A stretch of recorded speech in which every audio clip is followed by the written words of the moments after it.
నమస్కారం అండి. అయ్యా రాజ్బోడా గారు, నమస్కారం. బాగున్నారా? భోజనం చేశారా? ఏం మాట్లాడుతున్నారు సార్ మీరు? ఏంటి అసలు ఆ మాటలేంటి?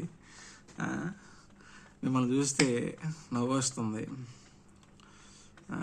ఏం చేస్తాం, తప్పదుగా మరి. ఆయన వేసిన ఆరోపణ పాస్టర్ జాన్ వెస్లీ గారు అలాగే వారి సతీమణి అయిన బ్లెస్సీ వెస్లీ గారి మీద భయంకరమైన ఆరోపణ. అది చాలా పెద్ద ఎలిగేషన్. పాస్టర్ ప్రవీణ్ గారి విషయంలో రాజ్ బోడా గారు ఎంతో సపోర్ట్ఫుల్గా మాట్లాడారు.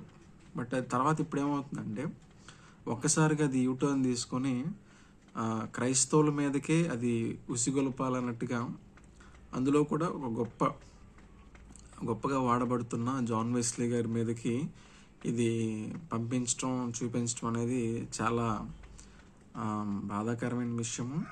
తర్వాత క్రైస్తవులు ఒక అలజడి సృష్టించాలనేటువంటి పరిస్థితి లాగానే ఉంది. బట్ ఏదేమైనా రాజ్బోడా గారి మాటలు ఖచ్చితంగా అవాస్తవం అనేది మనం అందరం గ్రహించాలి. క్రైస్తవులంగా ఏదో సోర్స్ వచ్చిందని చెప్పి మాట్లాడేస్తాడు ఆయన. ముందు వెనక అలా ఆలోచించుకోవాల్సింది. బట్ ఏదేమైనా జాన్ వెస్లీ గారు అలాగే బ్లెస్సీ వెస్లీ గారు కూడా స్పందించారు ఈ విషయంలో. వాళ్ళు ఏదైతే చేద్దాం అనుకుంటున్నారో చేస్తారు. నా ఒపీనియన్ ప్రకారం అయితే ఇలాంటి వాళ్ళని పట్టించుకోకుండా ఉండాల్సిందని అనుకుంటున్నా. ఎందుకంటే అనవసరంగా మనమే అందరం ఆయన్ని గొప్ప చేసేసామని అనిపిస్తుంది. ఇలాంటి వాళ్ళు వాగుతూ ఉంటారు. బట్ ఏదైనా జరగాలి, ఒకసారి స్పందించి చేయాల్సిన పని చేయాలి. బట్ ఇంకొకసారి ఇలాంటివి జరగకుండా ఉండాలని మనం అనుకుందాము.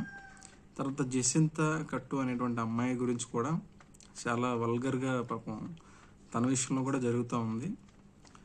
ఏమో మరి ఎందుకు ఇలా చేస్తున్నారో అర్థం కావట్లేదు. కానీ అంతే అపాయకరమైన రోజులు కాబట్టి అతి ద్వేషులు వస్తారని చెప్పి బైబిల్ వాక్యం ముందుగానే ప్రకటించబడింది కాబట్టి వాక్యాన్ని మనం నమ్మాలి.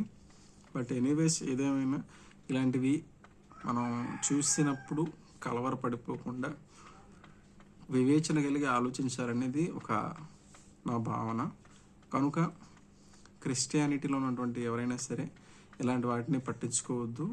ఒకవేళ వచ్చినా ఖండించి మీకు తెలిసినట్లుగా మీరు మాట్లాడి వాటి గురించి వాళ్ళ గురించి ప్రేయర్ చేయటం అంతే. అంతకంటే మనం చేయగలిగేదే ఉంటుంది.